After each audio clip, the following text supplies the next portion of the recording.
Yeah, I think I have a really similar answer actually. I was going to say maybe Warcraft 3, but for a slightly different reason. I feel like it was one of the first really moddable games. And like when you create a game from a game that's more successful than the original game, then I Dota. feel like you've Yeah, done something right. You know what I mean? And then like they had lots of mods, even StarCraft 2 did, but the community driven content became a clear winner. And then the only other answer I would have said was like Minecraft. But I feel like that's a really similar thing where Minecraft was community driven as well, a little bit later on into its course.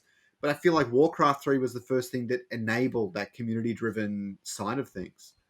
I think yeah, building for builders is far more powerful than anything else. Like a studio of 100 people can make a game, a community of 10,000 people can make a metaverse. You know what I mean? mm. That's my new quote. All right, yeah. Next thing, we're gonna have a T-shirt with that quote on it. I'm gonna work on it right now. Yeah. You guys keep going.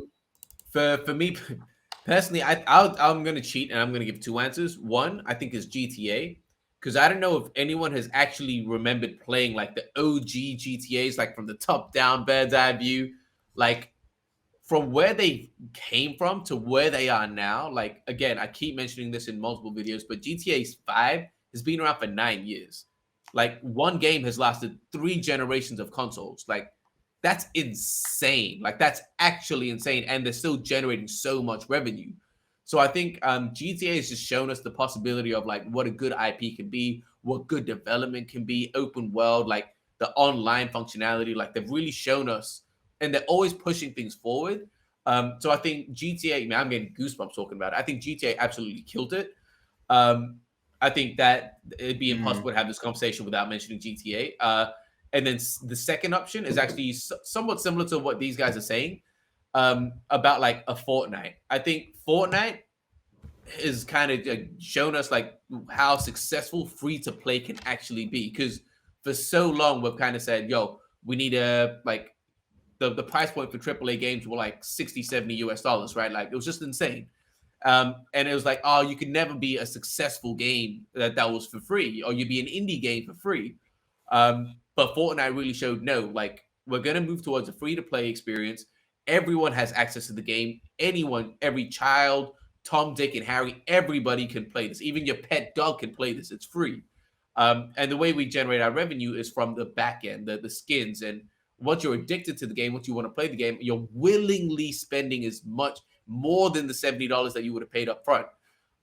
So I think that changed everyone's mindset. And also, like, I think that showing how kids are so willing to pay for a Superman skin has shown us, especially the old people, yo, this new generation does care about digital goods. Like the whole idea of NFTs and digital ownership in games, Fortnite, in my opinion, is the perfect, again, goosebumps, perfect example of like how can you not see this happening? Like kids are doing this now. They're going up to parents, yo, dad, but Johnny has a Spider-Man outfit in a game. Like that's their social currency. So to me, like that, like GTA, just incredible legacy. You have to respect it and then push things forward.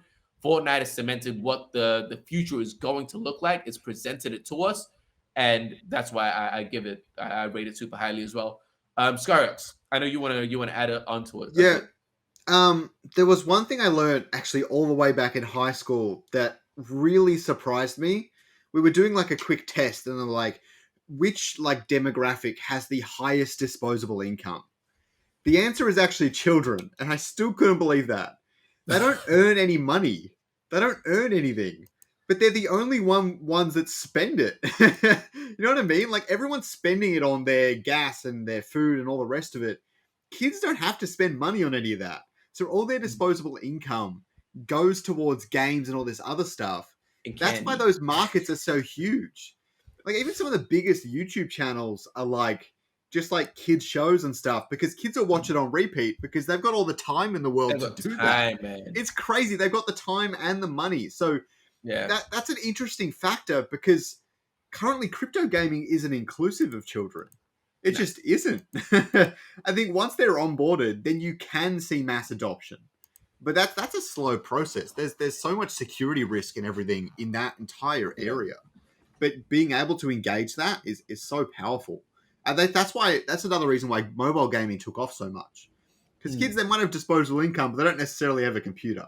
I didn't have a computer until I was 15 or 16, I think. Yeah. And even then, the first computer that I used was like on dial-up, and it was like Windows XP and all the rest of it. Can you explain dial-up for the young ones in chat? Things have changed very fast. It's insane. Like I didn't have Wi-Fi for a long time. I played Pokemon. I played the first 7 or 8 Pokemon games without any Wi-Fi connection. You know what I mean? Everything's so different now. Hey everyone, thanks for watching. This video was sponsored by ILLUVIUM themselves. Definitely don't forget to catch the streams at about 8 PM on a Friday night EST, and we will see you there. Don't forget to watch this clip right over here to catch out some more Augment clips.